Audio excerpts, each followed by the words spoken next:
بسم اللہ الرحمن الرحیم۔ بسم اللہ وحدہ والصلاة والسلام علی رسول اللہ، اما بعد۔ عورت کی حکمرانی کی شرعی حیثیت کیا ہے؟ یعنی کہ کیا عورت سربراہ یا پھر حکمران بن سکتی ہے یا پھر نہیں بن سکتی؟ دیکھیں، اس حوالے سے ایک صحیح بخاری کی بڑی مشہور حدیث ہے جو اس وقت سوشل میڈیا پر بہت زیادہ گردش کر رہی ہے، جس کو بہت زیادہ شیئر کیا جا رہا ہے۔ وہ حدیث ہے کہ نبی صلی اللہ علیہ وآلہ وسلم نے فرمایا کہ لن یفلح قوم ولوا امرهم امرأۃ، وہ قوم کبھی بھی کامیاب نہیں ہو سکتی جو اپنا حکمران کسی عورت کو مقرر کرتی ہے، اپنا سربراہ کسی عورت کو مقرر کرتی ہے۔ اب اس حدیث کو سوشل میڈیا کے اوپر بہت زیادہ شیئر کیا جا رہا ہے، اور ظاہر ہے شیئر کرنے والے جو ہیں وہ تحریک انصاف کے، یعنی وہ جو سوشل میڈیا سیل ہے، اسی طریقے سے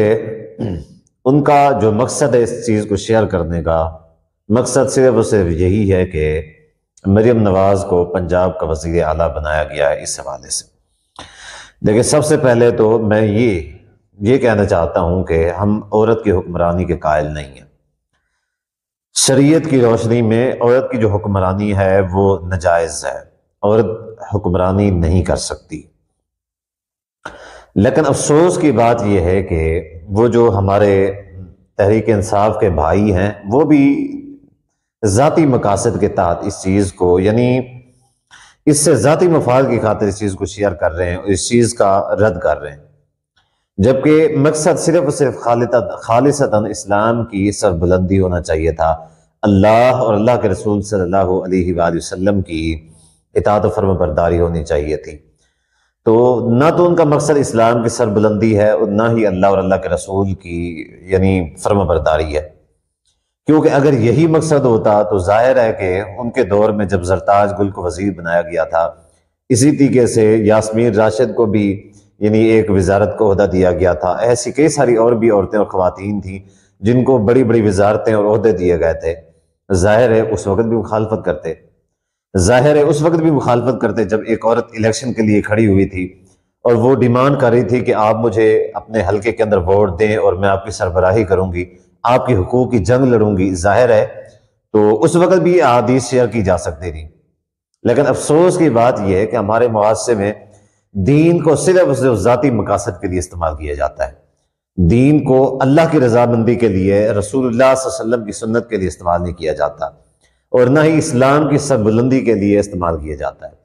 آج کے دور میں جہاں بھی نظر دوڑائیں، میں الغرض کہتا ہوں کہ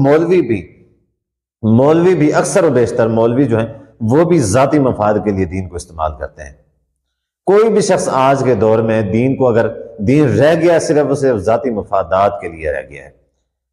سربلندی کے لیے نہیں رہا، دین عمل کے لیے نہیں رہا، اللہ اور اللہ کے رسول صلی اللہ علیہ وسلم کی رضا کے لیے نہیں رہا ہے، تو ظاہر ہے اب social media cell Tehreek Insaf کا ان حدیث کو بار بار شیئر کر رہے، دیکھیں جی حدیث ہے، اس حدیث میں عورت کی حکمرانی جو ہے وہ یہ کر دی گئی ہے، ناجائز ہے، تو انہوں نے دیکھیں جی نون لیگ والوں نے اس کو حکمران بنا دیا ہے۔ مانتا ہوں کہ نہیں بنانا چاہیے تھا، یہ غلط ہے، لیکن مسئلہ پھر وہی ہے کہ جب ان کی عورتیں وزارت کے اوپر ہوتی ہیں، ان کی عورتیں عہدوں کے اوپر ہوتی ہیں، ان کی عورتیں سینٹ کے اندر بیٹھی ہوئی ہیں، ان کی عورتیں قومی اسمبلی کے اندر بیٹھی ہوئی ہیں، ظاہر ہے اپنے حلقوں کی یا اپنے عوام کی نمائندگی کرنے کے لیے یہ بھی حکمرانی ہے ایک قسم کی، الیکشن میں کھڑی ہوتی ہیں یہ لوگ،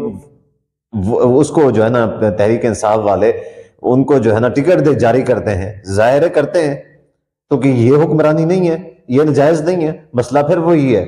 کہ اپنی ذات میں آئے تو ٹھیک ہے، دوسرے کے لیے آئے تو غلط ہے،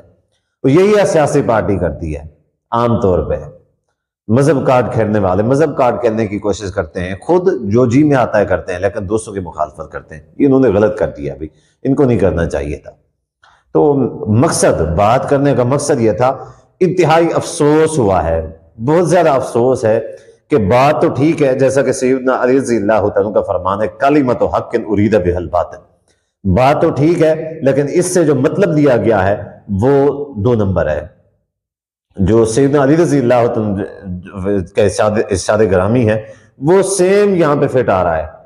کہ بات تو ٹھیک ہے لیکن مقصد غلط ہے۔ کاش کہ بات ٹھیک، جیسے بات ٹھیک ہے ویسے مقصد نیت بھی صاف ہونی چاہیے تھی۔ تو اسلام کی سر بلندی اس سے ہوتی۔ اب چونکہ نیت ٹھیک نہیں ہوتی ہماری، تو چاہے ہم بات جس انداز میں جتنی بھی اچھی کر جائیں، نیت اچھی نہیں ہوتی۔ دیکھیں سوشل میڈیا پر ہر شخص جو ہے وہ مبلغ بنا ہوا ہے، خیر خواہ نیک متقی بنا ہوا ہے، واعظ و نصیحت، یعنی ایسی ایسی نصیحتیں کر رہے ہوتے ہیں، حیران ہو جاتے ہیں ہم، کتنا قیمتی باتیں ہیں۔ لیکن اگر اس شخص کے خود کے کردار کے اندر جھانک کے دیکھیں گے، ذرا برابر آپ کو اس کی وہ باتوں والی جھلک نظر نہیں آئے گی، دوہرا معیار پایا جاتا ہے۔ یہی ہماری مسلمانوں کی اور اسلام کی یعنی تنزلی کا باعث یہی چیز ہے۔